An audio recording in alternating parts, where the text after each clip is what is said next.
போஜன பலியின் பிரமாணம்.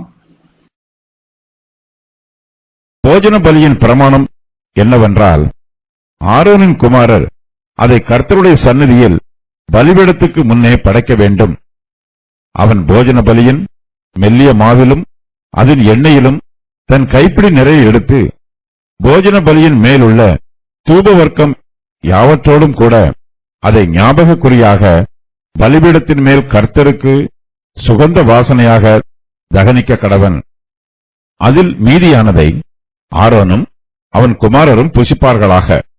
அது புளிப்பில்லா அப்பத்துடன் பரிசுத்த ஸ்தலத்தில் புசிக்கப்பட கடவது. ஆசரிப்பு கூடாரத்தின் பிரகாரத்தில் அதை புசிக்க வேண்டும். அதை புளித்தமா உள்ளதாக பாகம் பண்ண வேண்டாம். அது எனக்கு இடப்படும் தகனங்களில் நான் அவர்களுக்கு கொடுத்த அவர்களுடைய பங்கு.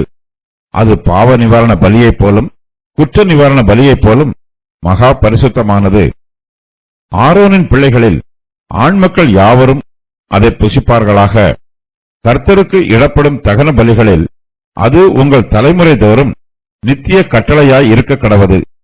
அவைகளை தொடுகிறவன் பரிசுத்தமாய் இருப்பான் என்று சொல் என்றார். கர்த்தர் போஜன பலியின் பிரமாணத்தை பற்றி சொல்லுகிறார். இஸ்ரவேல் புத்திரரோ அல்லது ஆசாரியரோ போஜன பலியை படைத்திருக்கலாம். கர்த்தர் 2 விதமான போஜன பலியை பற்றி தம்முடைய பிரமாணத்தில் சொல்லுகிறார். முதலாவது போஜன பலி பொதுவான போஜன பலியாகும். இந்த போஜன பலியில் ஆசாரியனுடைய கைப்பிடி நிறைய எடுக்கப்பட்டு அது கர்த்தருக்கு சுகந்த வாசனையாக தகனிக்கப்படுகிறது. இந்த போஜன பலியில் மீதியானதை ஆரோனும் அவருடைய குமாரரும் புசிக்க வேண்டும். ஆரோனின் குமாரர் அதை கர்த்தருடைய சந்நிதியில் பலிபீடத்துக்கு முன்னே படைக்க வேண்டும். அவன் போஜன பலியின் மெல்லிய மாவிலும் அதன் எண்ணெயிலும் தன் கைப்பிடி நிறைய எடுத்து போஜன பலியின் மேல் உள்ள தூபவர்க்கம் யாவற்றோடும் கூட அதை ஞாபக குறியாக பலிபீடத்தின் மேல் கர்த்தருக்கு சுகந்த வாசனையாக தகனிக்க வேண்டும். ஆரோனும் அவருடைய குமாரரும் போஜன பலியில் மீதியானதை எவ்வாறு புசிக்க வேண்டும் என்று கர்த்தர் தம்முடைய பிரமாணத்தில் சொல்லுகிறார். அவர்கள் அதை புளிப்பில்லா அப்பத்துடன் புசிக்க வேண்டும். அவர்கள் அதை பரிசுத்த ஸ்தலத்தில் புசிக்க வேண்டும். ஆரோனும் அவருடைய குமாரரும் போஜன பலியில் மீதியானதை ஆசரிப்பு கூடாரத்தின் பிரகாரத்தில் புசிக்க வேண்டும். ஆரோனின் பிள்ளைகளில் ஆண் பிள்ளைகள் மாத்திரமே அதை புசிக்க வேண்டும். ஆசாரியர்களில் பரிசுத்தமாயிருக்கிறவர்கள் மாத்திரம் அந்த போஜன பலியை புசிக்க வேண்டும். போஜன பலியில் மீதியானதை ஆரோனும் அவருடைய குமாரரும் புசிக்க வேண்டும். அதை புளிப்பில்லா அப்பத்துடன் பரிசுத்த ஸ்தலத்தில் புசிக்க வேண்டும். ஆசரிப்பு கூடாரத்தின் பிரகாரத்தில் அதை புசிக்க வேண்டும். அதை புளித்த மாவுள்ளதாக பாகம் பண்ண வேண்டாம் என்றும், அது எனக்கு இடப்படும் தகனங்களில் நான் அவர்களுக்கு கொடுத்த அவர்களுடைய பங்கு என்றும், அது பாவ நிவாரண பலியை போலும் குற்ற நிவாரண பலியை போலும் மகா பரிசுத்தமானது என்றும் கர்த்தர் சொல்லுகிறார். கர்த்தர் மோசையை நோக்கி, ஆரோனின் பிள்ளைகளில் ஆண்மக்கள் யாவரும் அதை புசிப்பார்களாக. கர்த்தருக்கு இடப்படும் தகன பலிகளில் அது உங்கள் தலைமுறை தோறும் நித்திய கட்டளையாய் இருக்க கடவது. அவைகளை தொடுகிறவன் எவனும் பரிசுத்தமாய் இருப்பான் என்று சொல் என்று சொல்லுகிறார். பரிசுத்த வேதாகமத்தில் போஜன பலியின் பிரமாணத்தை பற்றி இவ்வாறு சொல்லப்பட்டிருக்கிறது. ஆரோனின் குமாரர் போஜன பலியை கர்த்தருடைய சந்நிதியில் பலிபீடத்துக்கு முன்னே படைக்க வேண்டும்.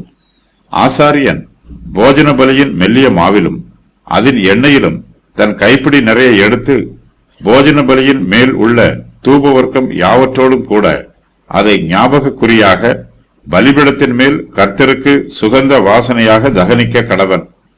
இதில் மீதியானதை ஆரோனும் அவன் குமாரரும் புசிப்பார்களாக. அது புளிப்பில்லா அப்பத்துடன் பரிசுத்த ஸ்தலத்தில் புசிக்கப்பட கடவது. ஆசரிப்பு கூடாரத்தின் பிரகாரத்தில் அதை புசிக்க வேண்டும்.